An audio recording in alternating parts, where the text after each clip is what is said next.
You are listening to the Mark Lesko What's up, Podcast, Yinzers? Welcome to the Mark Lesko Podcast. Fans I'm your host, fans. J-Rod, and this Mark is covers Black all and Gold things Mondays. Penn State football and the Pittsburgh Steelers, Well, first talking point as is well the as Steelers. anything related to the sports and fitness world. Having the Tune in last weekly several to listen hours to to a couple of process dedicated fans arguably talk one about of the these ugliest, topics without most filters. despicable Thank you for losses, listening to the Mark probably Lesko Podcast.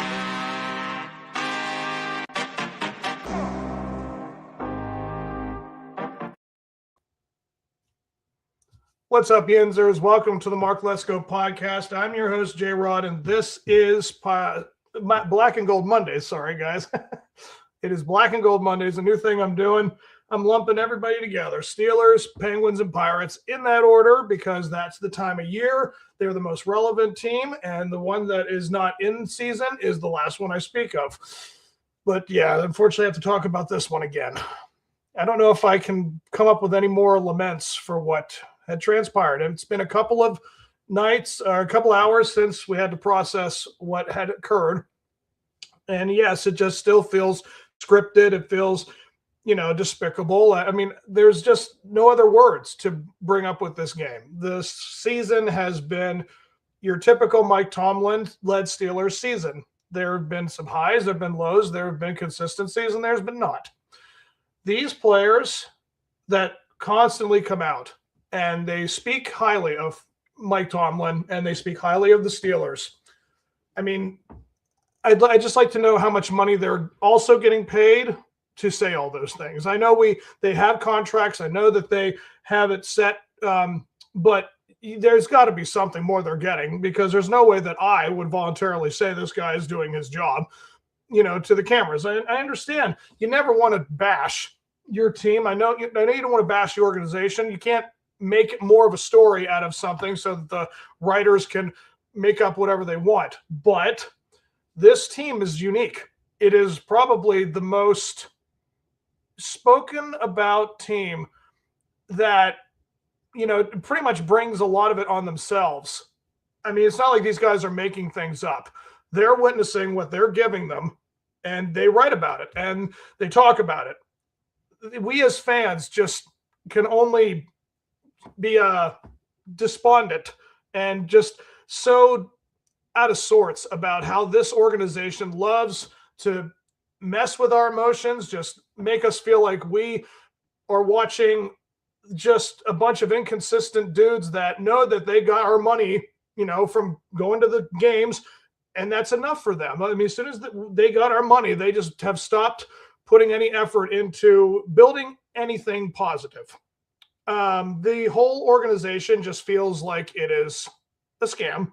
It does, because going into that game with those types of scenarios and knowing that's what you had to do and that's what you gave. Mike Tomlin has been in the league now for 18, 19 years as a head coach.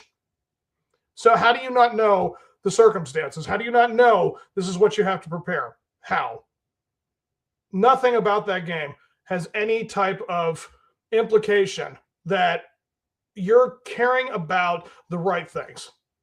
All you're caring about is your personal record and what you can do. I mean, you show up when you feel like it. That's pretty much how it works. And it's kind of daunting that this organization just kind of caters to it. I mean, first and foremost, I don't want to be a person that wants to ever feel like I can't give people a chance. That's never my personality. I'm a guy that likes to hear people out, give their 2 cents, give their side. And I just feel like Tomlin is not willing to put up any kind of explanation. He's not willing to put up any type of reasoning for why these guys do what they do. Like I said last night, guys, I'm just done with it. I feel like there's nothing more to say.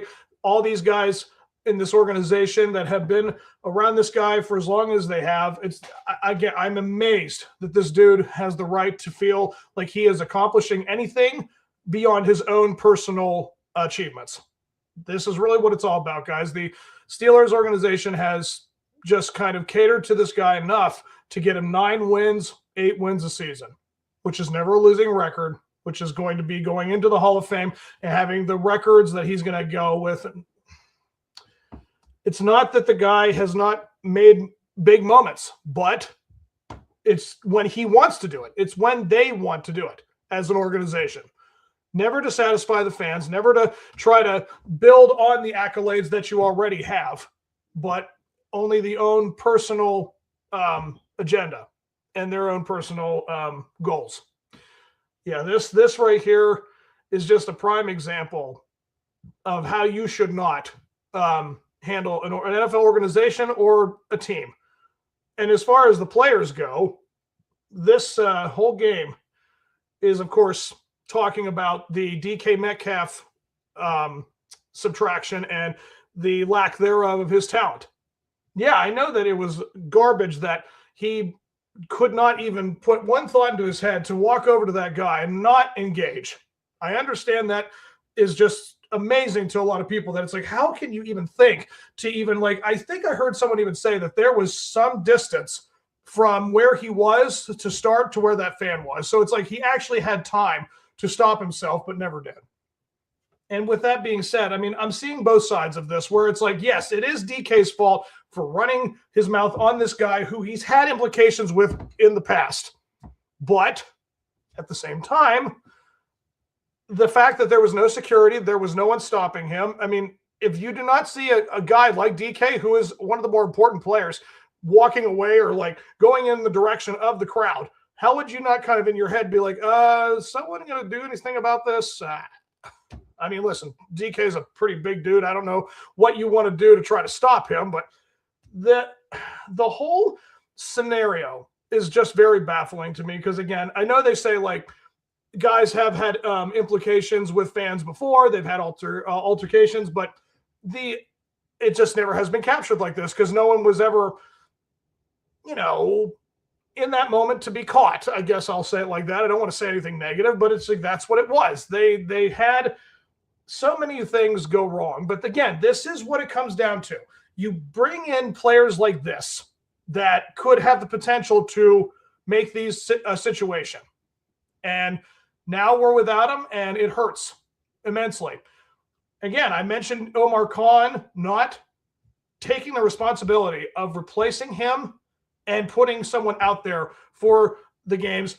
No WR2 replacement. I mean, again, there is nothing against Adam Thielen or against a guy like Valdez-Scantling. I mean, there's nothing against those guys. They have had great careers, but they're not their 25, 30-year-old selves anymore. They're the 35, 36-year-old selves. And the fact that Aaron Rodgers does kind of play a part of this, where at the end of the game, with that one drive, Pat Freiermuth finally gets injected into the game, and we all of a sudden click completely on offense, completely. He was making every catch, making big moments, and when we got down to the 7-yard line, we chose to go to Valdez-Scantling 3 times. 9 targets against people like Pat Freiermuth, people like Kenneth Gainwell. I mean, Kenneth Gainwell could have just very well been the other wide receiver that you could have used. And did we use him in that capacity? No, we could not. Because, again, the Cleveland Browns have a very good man coverage kind of defense, and they could not really get any separation. And who could have? The guy that got suspended. It's almost like it's written in that it's like you lost a very important piece to your game and how you plan and how you put yourself out on the field. And here we are, completely lost. I mean, it does show you that DK Metcalf is the MVP of this team, because obviously without him, they don't look like a team. This was as bad an offensive performance as you are ever going to probably see from a team that has all the talent but doesn't know how to use it, because, again, we rely solely on starters. We don't prepare backups. We don't prepare to bring someone in to step up. That, again, is on ownership and coaching. That there has to be some form of responsibility that the coaches come in when it comes to getting players prepared for the field. There has to be. It cannot just be that these guys use every ounce of their talent and nothing more. There's got to be some accountability on both sides. And this is where I think Tomlin has really just decided not to show up. It's his decision. I'm not saying the guy can't do it, but he apparently is choosing to do it on his terms. And yeah, he already got his winning season. So what more is he playing for? Not a championship, not a playoff. I mean, he knows what that will happen to them if they go into the playoffs, because the other teams will be prepared for them and they won't have a game plan at all. They never adjust. They just keep going out and putting out the same product the entire game pretty much.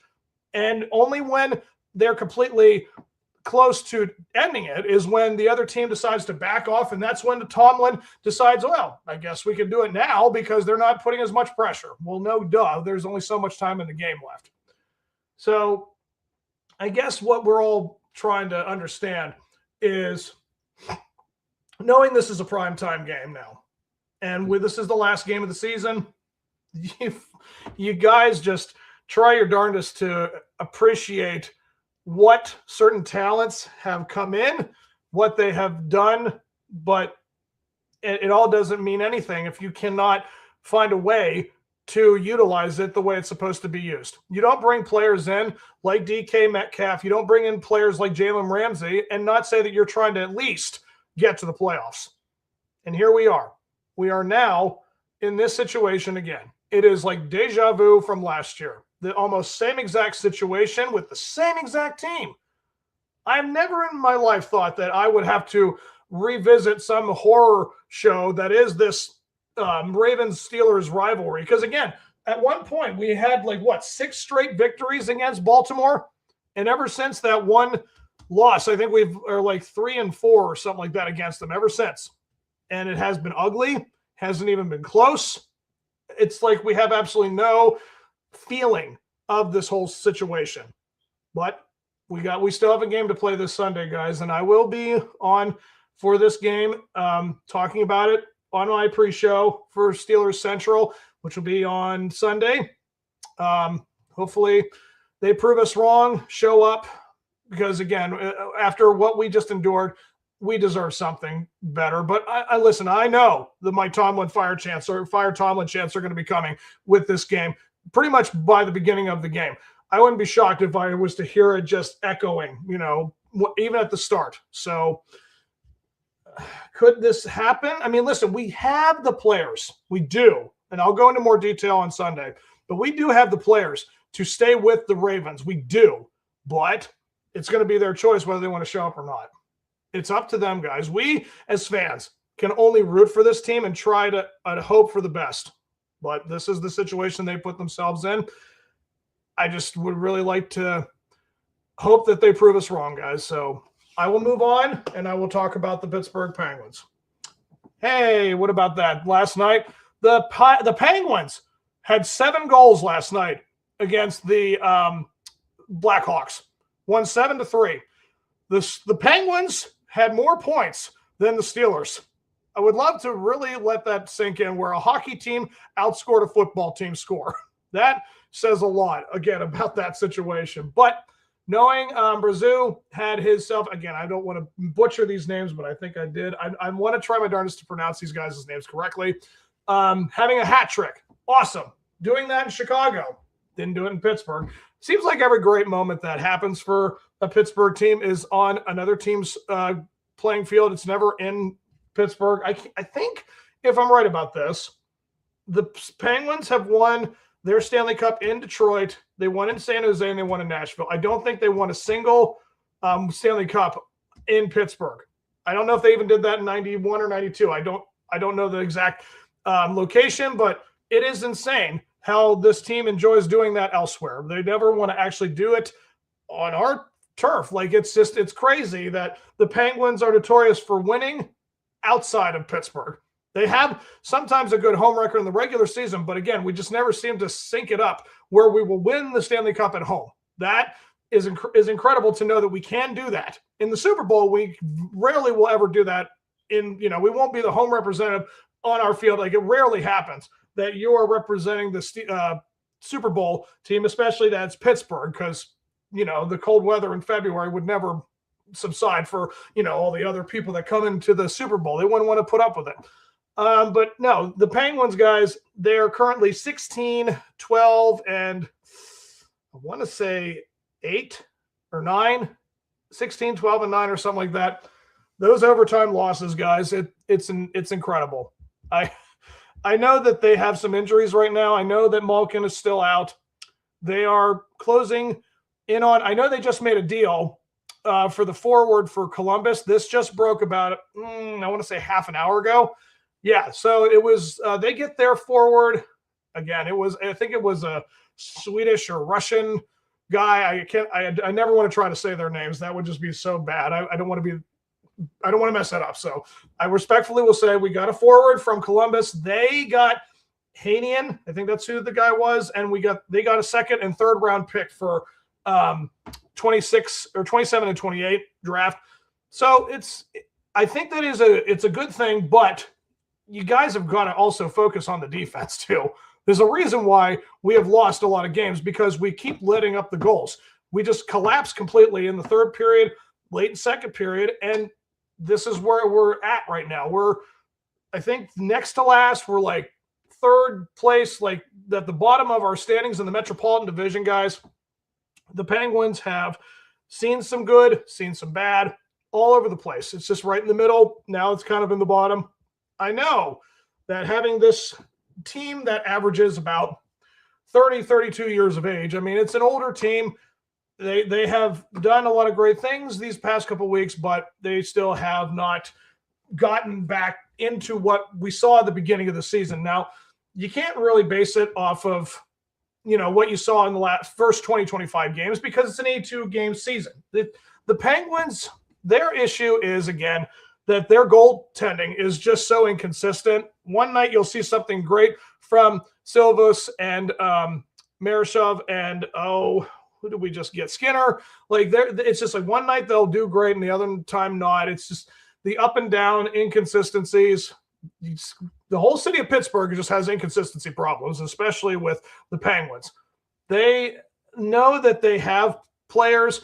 They do good things. But again, you can't base it off what they did at the beginning of this year. They cannot do that because, again, the players that were doing it are still out. They're trying to get healthy. Once they are healthy again, maybe they can look like they were before. But knowing that Jari is now in, Edmonton? Yeah, I think it was just time for a change. I don't know how the guy's doing over there, but sometimes you just need a fresh time, like to go out elsewhere. Like, just, you got to find ways to make it better for yourselves. And, change of scenery helps that. So as much as I'd like to keep going into depth with the Penguins, but they have their injuries. They have the issues they have. It's still a long season, guys. As far as that's the only news that we've got for them. But guys, let's end this on a good note. This is a wonderful note. I mean, isn't it amazing? 2 years ago, you would have said that it would have been the exact opposite, that the Steelers had the best thing, the Penguins were okay, and the Pirates are the worst thing, as it's a tradition. Folks, that's not the case anymore. That's not the case anymore. The Pittsburgh Pirates, my Pittsburgh Pirates that I have loved since I was 5 years old, are now finally being serious. They're making deals, guys. This is so unbelievable. I'm at my job. I take out my phone to check the time. I see a little red mark from ESPN. So it's like something happened for a team that I highlight. And I saw that Ryan O'Hearn has gotten a 2-year deal, $29 million for the Pirates. And no way. I couldn't believe it. I had to step back in amazement that we actually have a multi-year deal given to a bat, not a pitcher. We have done multi-year deals in 10, 12 years ago for pitchers. I think they said this is the largest multi-year deal for a position player for the Pirates. 2 years, $29.5 million. What do you say to that? The fact that is the biggest multi-year deal. My goodness. I mean, I couldn't believe it. It's the best news. It's so great to know that these guys are being serious. They had no choice. They had none. Paul Skeens and MLB had to have been putting some pressure to say, guys, it's time. This guy is too important to MLB. Your team needs to do something because you have him. And you got to start building something around the guy. Now, as we speak, we still have a week away from Kazuma Okamoto to make a decision. And the third baseman from Japan could very well become a Pirate. This conversation is getting so interesting. I don't know what's going to happen. I really don't, because this, again, you talk about just getting a deal like Brandon Lowe. You never see deals like that for the Pirates. So just seeing that was just surprising. And then Ryan O'Hearn, it's got to knock you off your seat. You get out of your seat because you got two players. You got two All-Stars. Sorry, guys. You have two All-Stars, recent All-Stars. It's not like these are guys that are like, 10, 12 years removed from their careers. These are guys in their primes who just went to the All-Stars and are now on the Pirates. That right there has got to be sending some shockwaves through the MLB. It's got to be telling players who are still free agents like, hey, they could possibly get a good deal for us. So they're starting to bring guys in. They're starting to be serious. They have to be. They have to be serious for this season. This is so important to try to do something right now, because Paul Skeens, guys, his control is going to be gone within, 2030. So we got like no more than 4 years, maybe, control left of the guy. So if we're going to try and do anything before the 2027 lockout, now's the time. And right now they're showing this, guys. They are showing that they are trying to be competitive. This division is still up for grabs. No one in this division is doing a whole lot in the offseason. We still have 6 weeks before spring training starts. And we have Cubs really doing nothing. Haven't heard anything from the Brewers. The Reds have acquired maybe a guy or two, but not to the extent of Brandon Lau or Ryan O'Hearn and guys like that. Now, again, if we get Okamoto, this dude, I think I saw he is 29 years old. He averages 27.5 home runs. Lifetime batting average of 273 in Japan. I don't know if it's much different in those leagues. I'd like to think that it's about the same or just a little different, but the fact that these are his numbers, that's potential. That's a good ceiling. It's nice to know that he has a lot of potential. So you do this, and then all of a sudden you got Ryan O'Hearn as your DH. You got Okamoto at third base, and you've got Lowe at second base. We have the infield pretty much figured out. Pretty much. And the outfield may have a couple questions, and our catcher situation still what it is, but our pitching staff is playoff ready. We are talking about potentially getting back to the postseason for the first time in a decade. How exciting is that? How awesome is that to know that we have the potential to talk about something in the fall that is not the Steelers? That's just, it's unbelievable, guys. It's unheard of. The people that remember that, I think Cheers was still a popular TV show. We were still having basic cable. That's really what it's been, guys, since the Pirates have been in the World Series. Gosh, it sounds weird to say that. It does. The fact that I can say the Pirates in the World Series. Dare I dream too much, but it seems like it's high time, guys. It's just, we have tried our darndest to be patient, and it has worn thin ever since Paul Skeens was acquired. It's one thing for you to have a couple of years of a down season. Guys, in sports, there's winners and losers. You're going to have losing seasons. You're going to have winning seasons. It's very rare that you are always in the spotlight, always having a great season. And yet here we are, guys.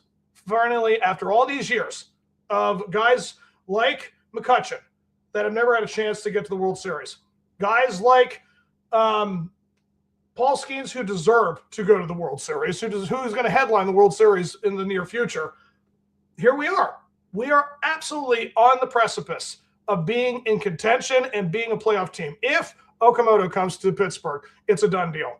It really will. 3 guaranteed power bats that will rejuvenate Reynolds, Cruz, Gonzalez, and Horowitz. I don't know what his career numbers are for home runs, but seeing all those players just all of a sudden morph, and it's like, yeah, this really elevates everything.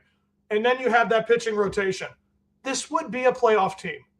The Pittsburgh Pirates could be a playoff team in the 2026 season, guys. I don't really have much more to say about it.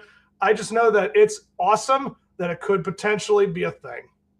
That we will finally feel like we can go to the ball field again with some purpose, with some actual chance to go somewhere in the season to get to the playoffs. It would be awesome. So there's a lot to get ready for in the next couple weeks for that. So I'm signing off, guys. I hope that you've enjoyed our Black and Gold Monday episode, and I will see you guys this Sunday for that, whatever it's going to be. Is it going to be stomping? Is it going to be disappointing? It just seems like whatever negative narrative you want to try to throw out, it seems like that's what we're looking forward to. So I will try my darndest to be positive, but as the days go by, we know what it's eventually going to become. And if they want to prove us wrong, please do, because we deserve it. We do. The fans deserve something after that kind of ugly situation. I mean, again, do it in spite of Tomlin, not because you want to try to do something for him. Do it in spite of him, because it's for us. We have been through a lot in the last decade. It would be nice to finally see a playoff win with guys like TJ, maybe potentially be back for the playoffs if they get there. I mean, some guys need something to prove for all of their accolades and all of their hard work for their careers. And guys like TJ and guys like Cam, I know what they have been for these past several years, but it's time for them to try to be something. So hopefully we see something, guys. I hope you guys enjoy your week. I will see you guys on Sunday for my Steelers Central episode. And until next time, guys, enjoy it.